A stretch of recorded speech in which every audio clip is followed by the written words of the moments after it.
E vamos lá então para o nosso terceiro processo, 9.3, adquirir recursos do projeto. E muita atenção, como eu falei para você na nossa primeira aula de gerenciamento dos recursos, esse adquirir aqui é diferente de comprar, ok? Então, comprar vai estar na área de aquisições. Existe uma relação muito grande aqui entre os recursos e as aquisições, obviamente. Esse adquirir aqui, ele está preocupado em mobilizar os recursos. E uma vez mobilizar os recursos, significa que nós temos esses recursos internamente disponíveis, ok?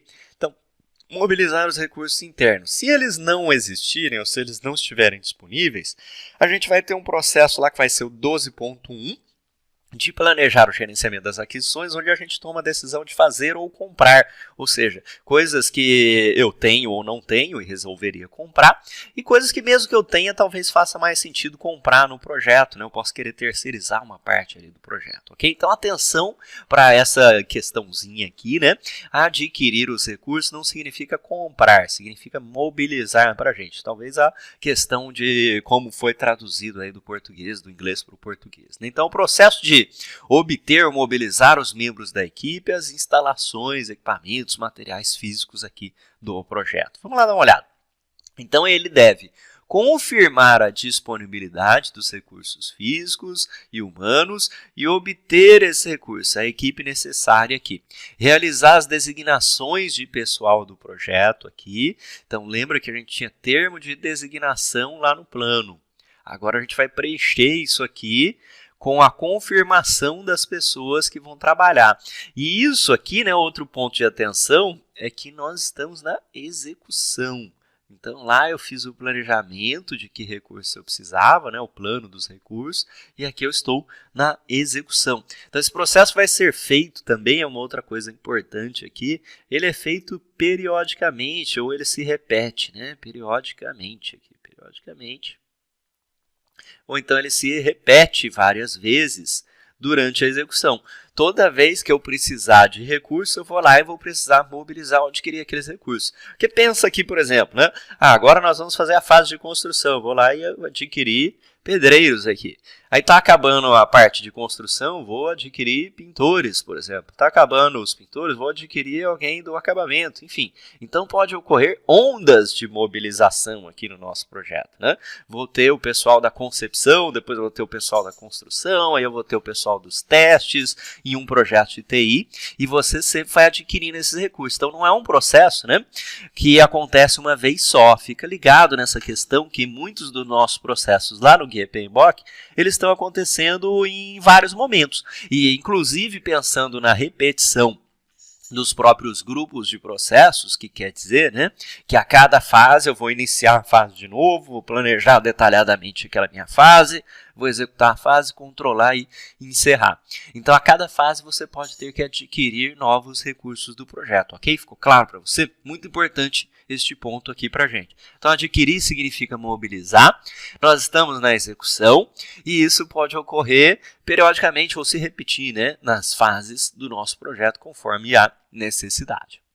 E como é que vai funcionar aqui as entradas, ferramentas e técnicas desse nosso processo aqui? Ele recebe o plano, porque lá diz o que eu precisava, né? Tem os requisitos de recurso aqui, e eu vou transformar isso agora em designações reais. Então, designações da equipe e designações de recursos físicos, que obviamente acaba me dando também o calendário de quando eles vão trabalhar no projeto. E pode ocorrer solicitações de mudança, porque na hora que eu tentar mobilizar essas pessoas, não sei quem aí já trabalhou com projeto, né? Mas é uma coisa muito comum que na hora que você vai mobilizar a pessoa, ela não está mais disponível, né? Ela estava lá planejada para você, mas aí agora você começou a execução, a pessoa foi trabalhar em outro lugar do projeto. Ou mesmo, pode ser que esse recurso saiu da organização, né? Eu tinha um laboratório, agora não tenho mais. Eu tinha um analista e ele saiu da empresa, pediu demissão, por exemplo. Então, se os recursos não estiverem disponíveis, eu posso ter uma solicitação de mudança que vai para o controle integrado de mudança, saber qual o impacto.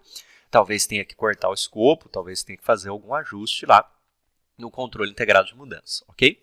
E temos aqui como ferramentas e técnicas aqui no meio, a gente já conhece a tomada de decisão, habilidades interpessoais, nós vamos ter de novidade aqui a pré-designação, que significa dar o nome da pessoa, porque pode ser que eu não preciso dela hoje no primeiro dia de execução, mas eu já vou mobilizar, vou adquirir, confirmar aquela pessoa para estar disponível para mim, pré-designada para daqui 2 meses, por exemplo.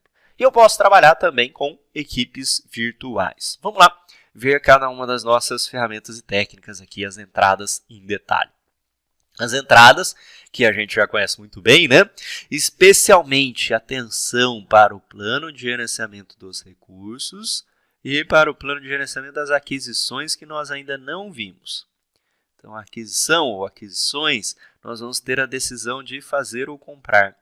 E as coisas que forem ser compradas, elas vão depois aqui atualizar o nosso gerenciamento dos recursos, ok?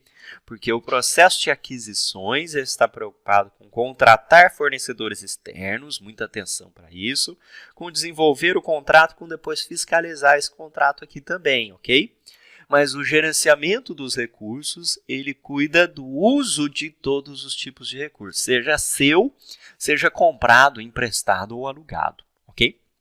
Documentos de projeto, especialmente atenção aqui para o nosso cronograma e também para outros documentos, né, eventualmente aqui que sejam relevantes para você, o registro de partes interessadas, os requisitos de recursos que a gente fez no processo anterior, né, então requisitos de recursos que a gente fez no processo anterior, eventualmente o próprio registro de riscos e outros documentos de projeto aqui que possam te ajudar. Fatores ambientais da empresa poderiam ser condições de mercado, poderiam ser recursos disponíveis, poderiam ser sistemas. E os nossos ativos de processos organizacionais, lições aprendidas basicamente de como você fez essa mobilização ou aquisição de recursos em projetos anteriores. Ferramentas e técnicas. A tomada de decisão, refrescando a memória aqui. O que é tomada de decisão, hein? Quem lembra aí? Quem me ajuda? Quem me ajuda? Tomada de decisão é o modo como você decide as coisas. Exatamente isso, né? Porque eu posso ter aqui alternativas, né? Usar uma pessoa, 2, 10, um mais júnior, 2 mais sênior, enfim. Posso pensar aqui. E refrescando sua memória, né? O PMBOK, né? O Guia PMBOK, ele coloca lá que a gente tem a unanimidade, quer dizer, se todo mundo da equipe concordasse, raramente a gente vai usar esse processo de tomar decisão. Temos a autocracia, que significa que alguém manda, digamos o gerente do projeto, né? Ele manda ali, uma espécie de uma ditadura, aí, se você for pensar. Posso ter uma democracia que ele consulta, mas decide lá no final. Eu poderia ter uma maioria. Então, o que é maioria? Maioria é quando eu tenho mais do que 50%, né? 51% das pessoas votaram e a gente decide por aquela opção. E tem aqui também o que a gente chama de pluralidade. Pluralidade. O que é a pluralidade? Se não houver maioria, vence o maior grupo. Então, digamos que tem 10 pessoas na nossa equipe, votando ali para tomar uma determinada decisão, e 3 decidiram por alguma coisa, e as outras todas decidiram por coisas diferentes. Então, tem um voto para cada, e uma das opções tem 3 votos. Aí, a pluralidade significa que a de 3 votos ganha. Ela não tem mais do que a metade, mas é o maior grupo. Okay? Só para reforçar aqui, retomar as tomadas de decisões aqui, que são importantes também como uma ferramenta para a gente. Aqui na parte de recursos, em geral, a gente vai adotar uma autocracia ali, o gerente vai escolher. É que a tomada de decisão, você viu que ela aparece também lá no escopo, né? Em alternativas de construção do produto, ela aparece em outros lugares aí talvez sim eu poderia pensar em outras das maneiras aqui. Legal? Só para refrescar a memória aqui, vamos lá. Habilidades interpessoais e de equipe, que também conhecemos bastante. Anota aí para você sempre estar ligado nas ferramentinhas, né? Conhecemos bastante aqui nossas habilidades interpessoais e de equipe. E especialmente importante na nossa parte de adquirir ou mobilizar os recursos é a negociação. A gente tem outras habilidades interpessoais de equipe que envolvem liderança, comunicação, facilitação. Aqui a gente não vai precisar de muita facilitação, não tem nada de workshop, como tínhamos lá na coleta de requisitos, por exemplo. Mas aqui vai ser muito forte esse aspecto da negociação, ok? Temos a nossa pré-designação, essa aqui é ferramenta nova. Selecionar os membros da equipe do projeto com antecedência, né? Apesar disso, ainda podemos ter alguns probleminhas, mas previne muita coisa.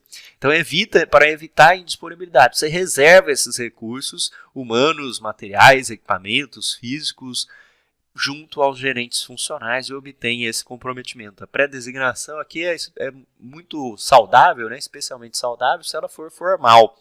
Pode ser um e-mail, pode ser um formulário, uma ata de reunião. E temos as nossas equipes virtuais. Equipes virtuais são as nossas equipes trabalhando aí, que não estão no mesmo local.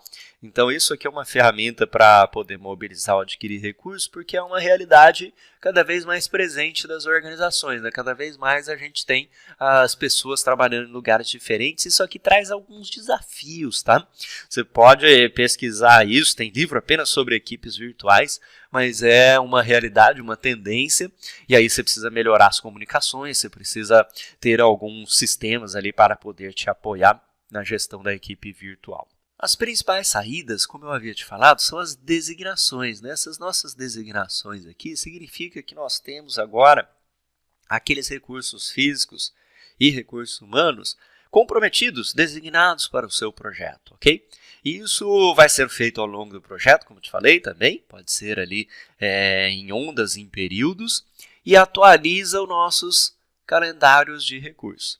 E como eu falei para você também lá no comecinho, uma outra saída são as solicitações de mudanças. Por que elas são importantes, né? Porque nem sempre a gente vai ter os recursos que nós esperávamos lá no nosso projeto. O que você planejou era uma coisa, na hora que você vai mobilizar, adquirir os recursos de verdade, você pode ter alguma coisa um pouco diferente. E aí nós temos as solicitações de mudanças, atualizações dos outros documentos, está vendo aqui? Atualizo o plano, atualizo os documentos, atualizo fatores ambientais da empresa, que vão ser recursos disponíveis lá, e vou ter que atualizar todo o restante do nosso plano, né? Lembra do iterativo ali de manter a coerência e integridade das linhas de base. Então estamos na execução, isso é muito importante ressaltar aqui, certo?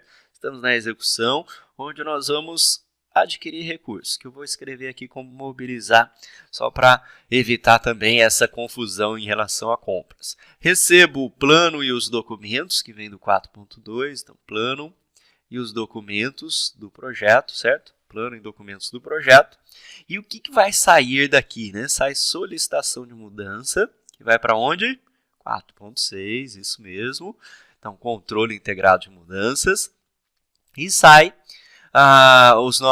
nossas designações, que vão ser documentos de projeto, né? As designações que vão para os documentos de projeto e atualizações para o plano. Então, um processo que não tem tantas ferramentas assim, mas é um processo crucial para o sucesso do projeto, porque fica na cabeça essa questão também de você ter uma periodicidade ali, ondas, porque você vai estar sempre mobilizando as pessoas. E o que eu faço só de dica aí é que eu sempre estou confirmando os recursos, né? Então eu vou lá e faço uma pré-designação dos meus recursos, mas mês a mês ali eu vou confirmando quem vai entrar no mês que vem, para você não ter um dos maiores problemas que eu sempre tive no passado do meu projeto, talvez aconteça com você, de que você está contando com alguém na hora de obter aquele recurso mesmo, físico ou humano, ele não está mais disponível. Essa confirmação e pré-designações é uma ferramenta extremamente poderosa, ok? Passa a utilizar ela. Faz uma revisão do processo, a conexão com os outros processos e já se prepara para a nossa próxima aula, onde nós vamos tratar de equipe, que vai ser o desenvolver a equipe do projeto. Um grande abraço e até a próxima aula.